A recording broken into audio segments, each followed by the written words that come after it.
મિત્રો હાલમાં જે કેસ ખૂબ જ ચકચાર મચાવી હતી અને તે કેસ વિશે સાંભળીને લોકો ડગાઈ ગયા હતા અને મેઘાલયના ટુરિઝમ ઉપર સવાલ ઉપડી રહ્યા હતા કે ભાઈ ત્યાં કને ફરવા જાવું તો જાવું કઈ રીતે, ક્યાંક ફરવા માટે ગયા અને પાછા ન વળ્યા તો, અને સીસીટીવી કેમેરાની રોડ પરની માંગ વધી ગઈ હતી અને લોકો કેટલા બધા તો વિડીયો બનાવી નાખ્યા હતા. પરંતુ જ્યારે એ કેસ વિશે સચ્ચાઈ સામે આવી છે ને મિત્રો, તો તે સાંભળી અને તમારા પગ નીચેથી જમીન ખસકી જશે કે યાર હવે વિશ્વાસ કરવો તો કરવો કોના ઉપર.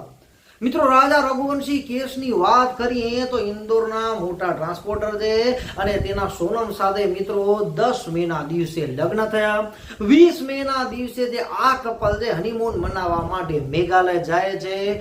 23 મેના દિવસે કપલ ગાયબ. મિત્રો ઘરવાળા 1-2 દિવસ તો કોન્ટેક્ટ ન કર્યો, પરંતુ પછી ફોન લાગવાનો બંધ થઈ ગયો એટલે ઘરવાળા પરેશાન થઈ ગયા અને પોલીસમાં જાણ કરી શોધખોળ થઈ ગઈ શરૂ.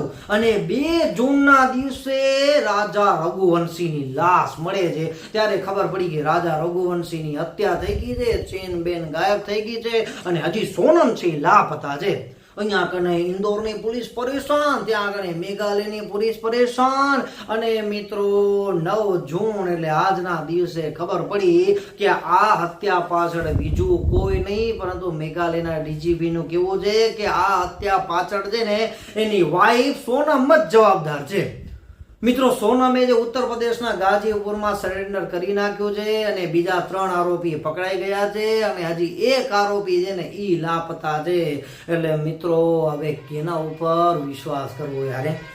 આ રીતે ફરવા માટે કપલ જાતું હોય અને મિત્રો હનીમૂન મનાવવા માટે જાય અને હત્યા કરી નાખે તો મિત્રો હવે કેવી રીતે વિશ્વાસ કરવો કોઈ ઉપર યાર? જો મિત્રો પસંદ ન હોય તો પહેલાથી ના પાડી દેવો, પરંતુ આવો હાલ કરો જેથી મા બાપે બિચારા પરેશાન થઈ જાય તો મિત્રો ખરેખર ખોટું કહેવાય યાર.